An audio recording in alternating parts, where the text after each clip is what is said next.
Hello again, and as Monty Python used to say, now for something completely different. What we got here today? Well, we got a 23-year-old MTD yard machines 21-inch mower with a few small problems. I guess I have had this since new. I just keep fixing it. I've had a leaky oil seal the main shaft for the blade. I've sheared off the key in here before for the flywheel. Fixed the carburetor twice. Replaced the coil. And now we've got pull cord starting to go, as you can see. And we have this wonderful little repair that I had to pull off because the handle broke, as you can see. So, we've got a whole new upper handle unit. We got from Jack's Small Engine. Had delivered for about $40, which is not bad. They carry a lot of this old legacy MTD yard machine stuff. Usually you can find the model number. It's easy to figure out. But this handle will work as long as yours looks the same. This indentation, this goes back here.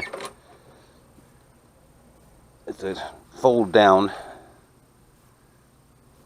with the wing nuts. Supposedly folds flat for storage. I never fold it, but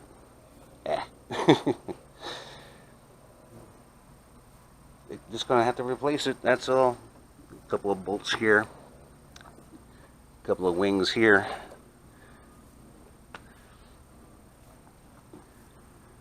Have to transfer this eye bolt for the pull cord, but that's got a wing nut on it too. Gotta pull this out of here. And I've got an upholstery tool for that. Just slips in there and compresses it and pops it right out. This bail, you just squeeze in either side like that, and it'll come right out. Just lay it down. And you just change out the handle and put everything back. The cord's a different thing. A couple of screws to take this cover off. And there's, I think, three 3/16 nuts that hold the recoil assembly on. That's a whole other thing. I'll show you. Once I get the cover off the two screws, you go here. You got 3 bolts here. 1, 2, 3. And that loosens up the gas tank, which is plastic. And that can just swing out of the way, or you can totally remove it. It's up to you. And there's this wonderful repair.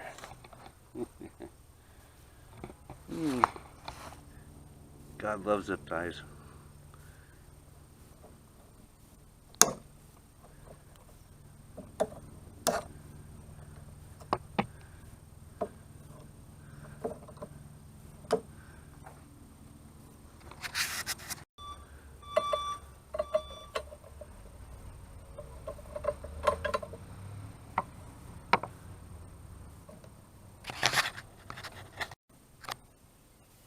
Go.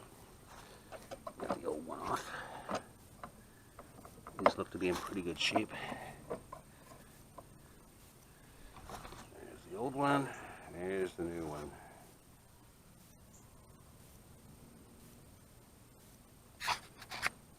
And there's a new handle on. It's just like this. Everything nice and tight. Very solid. Make sure you check these while you're at it. This one was loose, which probably didn't help anything.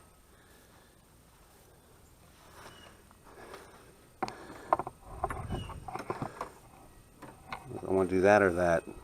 Leave it in there. But that works. And it's actually close to the right spot. But it's okay. Can't expect perfection. Okay, so 1, 2, 3 5/16 bolts, and there's 1 3/8 down here that holds the gas tank in. Once you get that off, you can just roll this out of the side. Now, the recoil is riveted to this air deflector shield.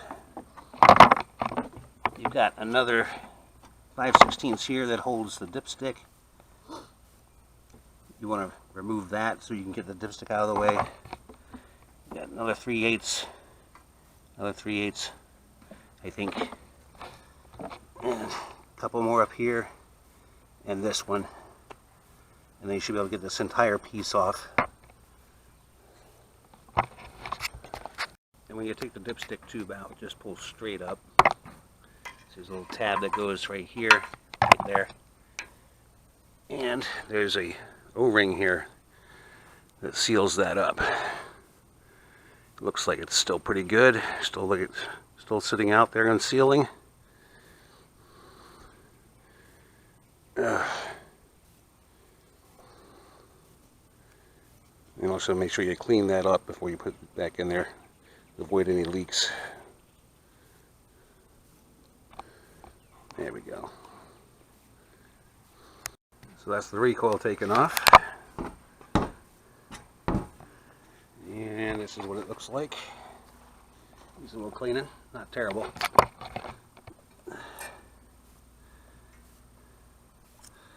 Don't mess with this spring. You'll be sorry. Trust me. Probably want to lubricate some things here while I'm at it.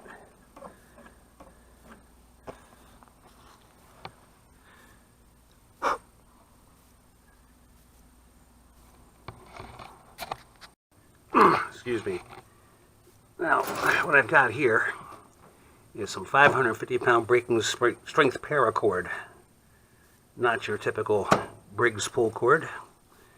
This is better because it's got a nylon center and it's got an anti-abrasion jacket on it.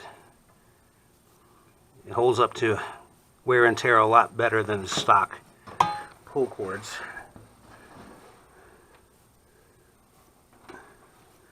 I got 4mm size, which is just about right. That's the stock size. This only looks bigger, a little bit bigger because it's old. But you're going to need about 7.5 feet. I measured the old cord as 6.5. I'm going to go with 7. There you go, like that, like that. Tie a single knot in the end. Put a little fire on it to harden it up. Draw it back. And there it is, back together again. Went okay. It's not hard to do, but little advice. Go to Harbor Freight and get yourself some of these $2 magnetic parts trays. Silly me. Took 2 hold down bolts for that recoil and set them here. And somehow or another they made their way off of here and into the dirt over there. Thankfully I had a couple of big magnets. Put them in a plastic bag and dragged them across the ground and found them. Whew. I hate it when parts go missing in the middle of a job. But there you go. Cord comes back here. As you can see, it's very close to that. Don't tighten this all the way up first, so you can just slip it in here, and then you can tighten that up.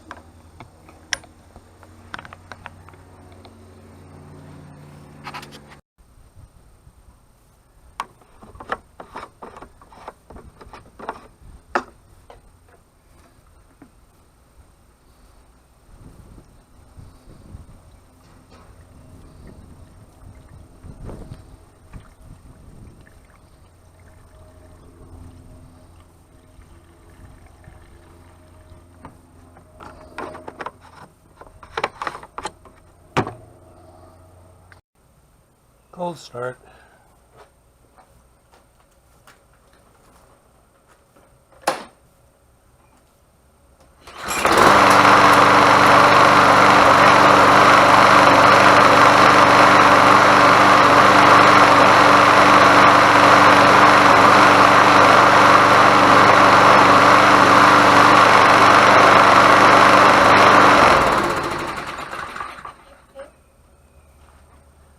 There we go.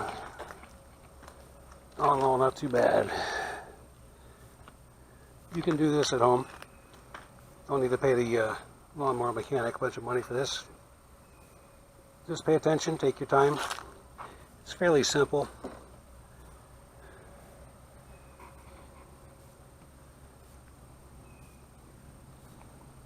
There you go.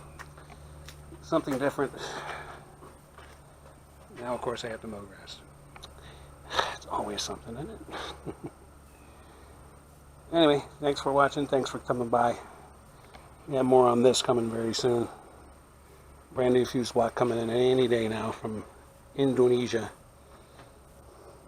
But I appreciate y'all hanging out, stopping by, and following, subscribing, everything. Appreciate it. See you later. And it works, obviously.